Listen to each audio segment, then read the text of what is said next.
I left with a promise. She said she'd wait for me. He said he was proud of me. What they didn't say is what ruined everything. I was never supposed to join the army. Not according to my mom, anyway. She wanted me to be a teacher like her, maybe coach football at the high school. Steady job, benefits, nothing dangerous, nothing too far from home. But home started to feel like a trap. The town I grew up in, southern Alabama, middle of nowhere, felt like it never changed. Same broken signs on Main Street, same two bars, same church, same bitter people sitting on plastic chairs talking about weather like it was war. And I felt like I was rusting inside. So I joined the army. I wasn't running away. At least that's what I told myself. When I told my parents, my mom cried quietly in the kitchen. She didn't say much, just held my hand, gripped it so hard her knuckles turned white. My dad, he clapped me on the shoulder and said, "Make us proud. Be a man." He didn't hug me. He never did. That was just his way. Distant, hard-edged, more of a provider than a nurturer. Grew up on discipline and hard work. I don't remember him ever saying, "I love you." Not once. And then there was Sophie. God, Sophie. We weren't together that long, maybe a year and a half before I deployed. But somehow it felt bigger than that. She wasn't just my girl. She was my anchor, my fire escape, my best friend rolled into something soft and beautiful. We met at a bonfire out near Lake Larkin. She was drinking Dr. Pepper out of a red cup and laughing with her cousin. I'd just come off a 10-hour shift at the auto shop, still smelled like grease, and she still smiled at me like I mattered. That night we sat in the back of my truck, talking under the stars until 3 a.m. And from then on, it was us. When I told her I enlisted, she didn't freak out like I thought she might. She took a breath and said, "I get it. You've got to do something bigger. I respect that." Then she kissed me hard, held my face like she didn't want to let go. The night before I left, she came over to my place. We didn't talk much. We didn't need to. She wore my hoodie.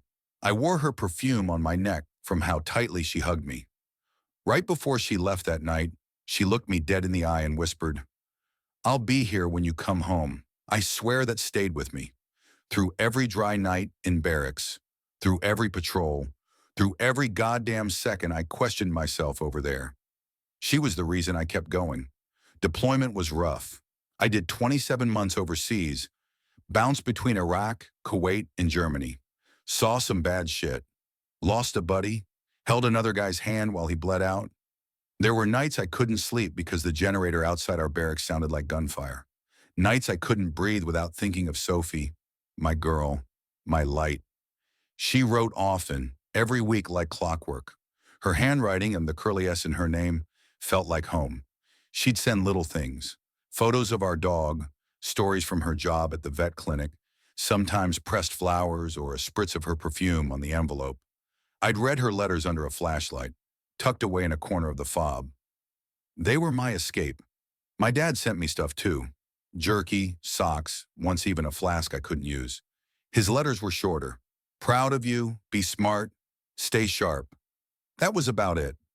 But even that meant something. I thought we were finally getting closer. Me becoming the man he wanted. Then came the news. I was going home. Early. Discharged for rotation break. I didn't tell anyone. Not Sophie, not my folks. I wanted it to be a surprise. I landed back in the U.S. on a Wednesday, heart racing. Wore civilian clothes on the flight, but my posture still screamed military. Everyone at the gate was too busy with their phones to care. But I was beaming inside. By Friday, a buddy from base dropped me outside my neighborhood. My plan? Go to Sophie's place first. Flowers in hand. Ring in my pocket. Yeah, I bought it overseas.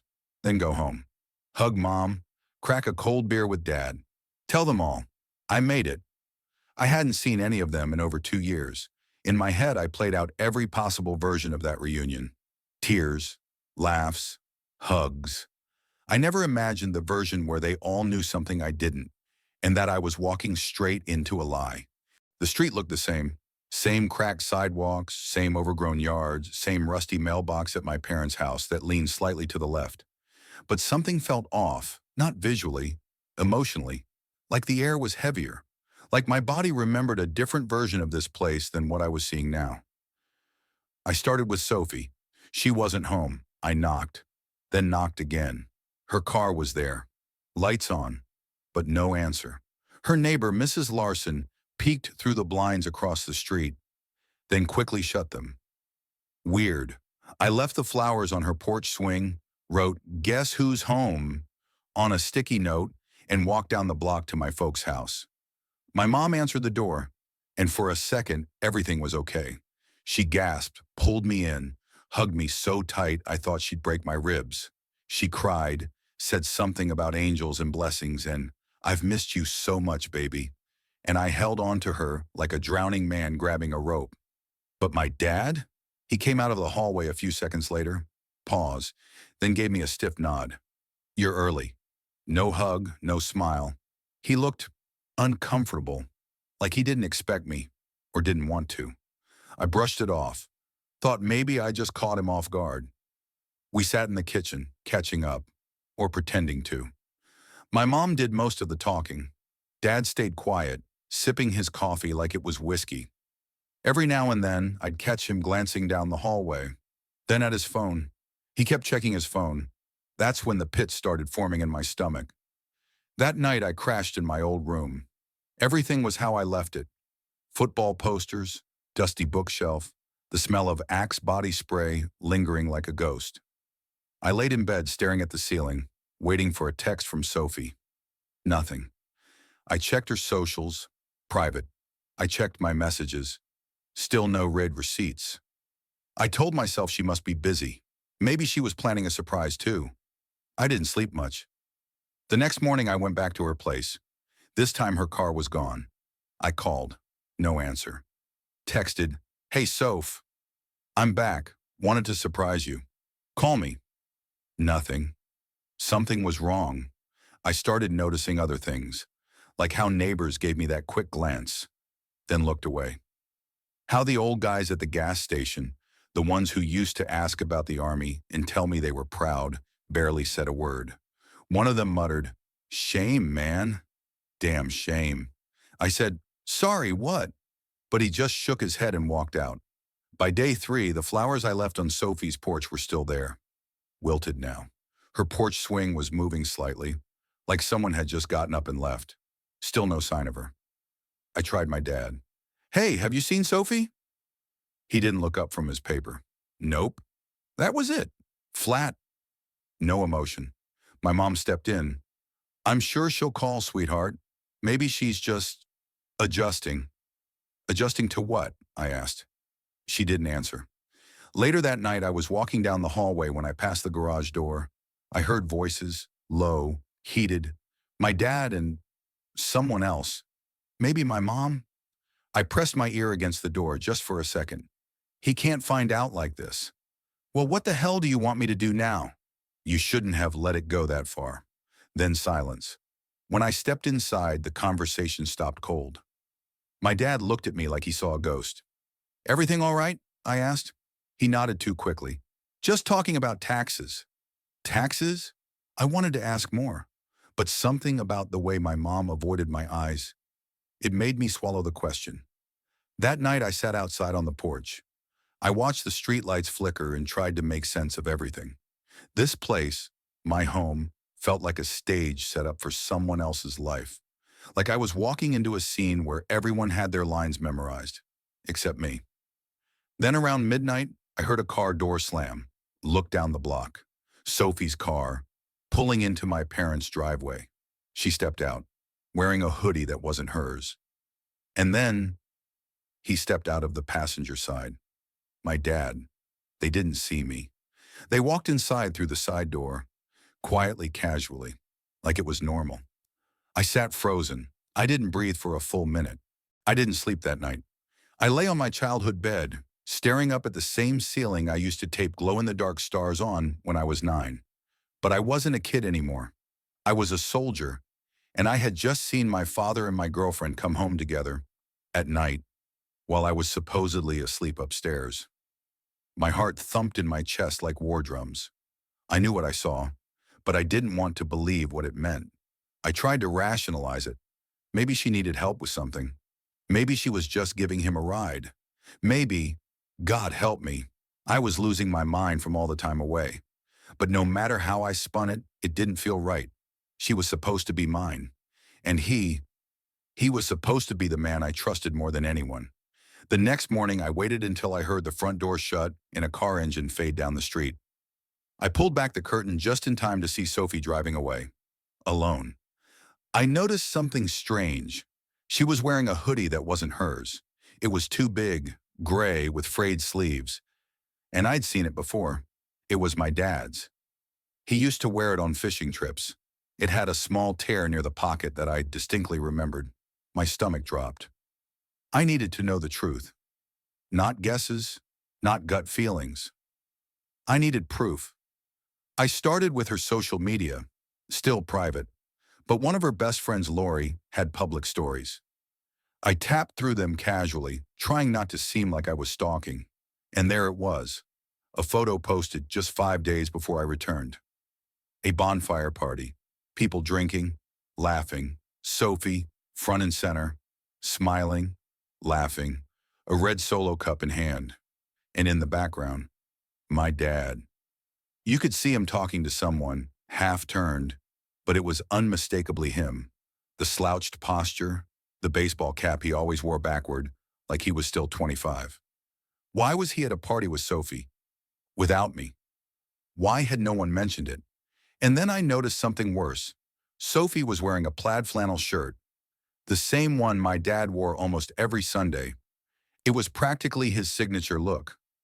I felt like I was going to throw up. I tried asking my mom later that afternoon. "When's the last time you saw Sophie before I came home?" I asked casually. She looked up from washing dishes, hands still wet. I don't remember. Maybe last week?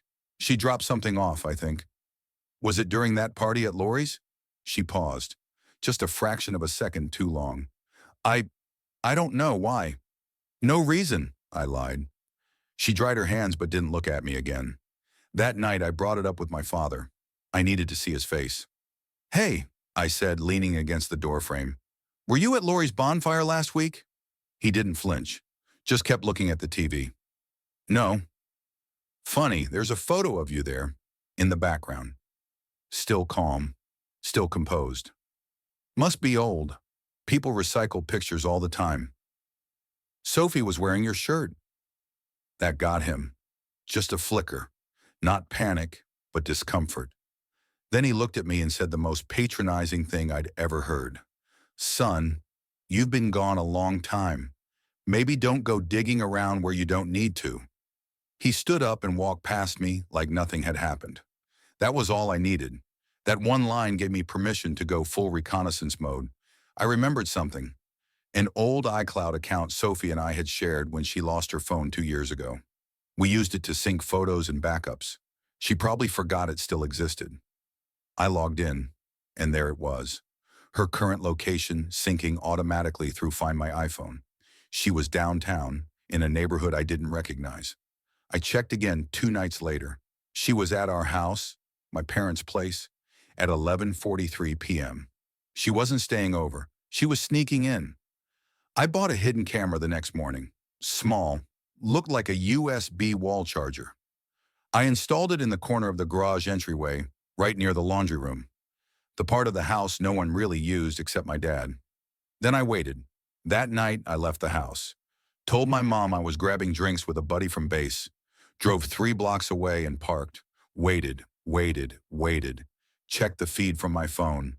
And then, there they were. Sophie walked in through the side door. 30 seconds later, my dad followed. No one said anything at first. She sat on the couch. He sat beside her. And then, he put his arm around her. She leaned into him. He kissed her on the temple. She smiled. He touched her leg. She didn't pull away. I paused the feed. My heart was beating so loud I could barely hear myself think. My breath was short. I couldn't move. Couldn't feel my fingers. This was it. This was the truth. And it was uglier than I ever imagined. I'd seen death. I'd seen explosions. I'd carried a man's blood on my vest. But nothing had ever made me feel this kind of pain, this betrayal, this sickness. My father, my girlfriend, in my childhood home, on my couch, smiling. I didn't go back inside that night. I sat in my truck, hand frozen over the steering wheel, heart thumping so hard it felt like it was trying to rip through my chest. I stared at the video over and over again, like watching it more would somehow make it less real. But it was real. That was my father, kissing my girl, in our house, while my mom slept one room away. And I was the idiot outside, watching it unfold through a hidden camera, like some rejected extra in my own life. I didn't sleep. By morning, I had a plan. When I walked into the kitchen at 7:05 a.m., my mom was already up making coffee. She smiled like nothing was wrong, like the world hadn't cracked down the middle and swallowed everything I loved. "Morning, baby. Want eggs?" "No, thanks." My dad came in next, whistling, wearing that same damn hoodie Sophie had on the other day. I could smell her perfume on it now that I knew what I was looking for. He glanced at me. "You sleep okay?" I didn't answer. He took a sip of coffee, then sat at the table and pulled out his phone. I waited for the moment my mom stepped out to feed the dog, and then I said it. "How long's it been going on?" He froze mid-sip, slowly set the cup down. "Excuse me, you and Sophie." He stared at me, no emotion. Then, "Don't talk like that. I've got video of you two in this house last night." His eyes flickered. Just for a second, he looked down, then back up. "You don't understand. Don't, you, dare," I snapped. "Don't insult my intelligence. Don't act like this is some misunderstanding. I saw you. I heard you." He stood up. "It's not what you think." "Then what the hell is it?" "Huh?" Because from where I'm sitting, it looks like my girlfriend, the woman I was going to marry, has been screwing my own father in the house I grew up in. My mom stepped back into the kitchen. Silence. "What is going on?" she asked. "Ask him," I said, pointing. "Ask him who Sophie really belongs to now." My dad looked down at the floor like a coward. My mom looked at both of us in shock. And then, just like that, the truth blew up the entire kitchen. My mother lost it. She screamed, threw the coffee pot across the room, plates shattered. She cried like I'd never seen her cry, like her entire marriage had just dissolved in her hands. "She was like a daughter to me," she yelled. "What the hell is wrong with you?" My dad tried to talk, tried to explain, but nothing could fix the damage. The more he spoke, the more disgusted I felt. "When?" I asked. "While I was deployed? While I was watching my brothers bleed out in sand?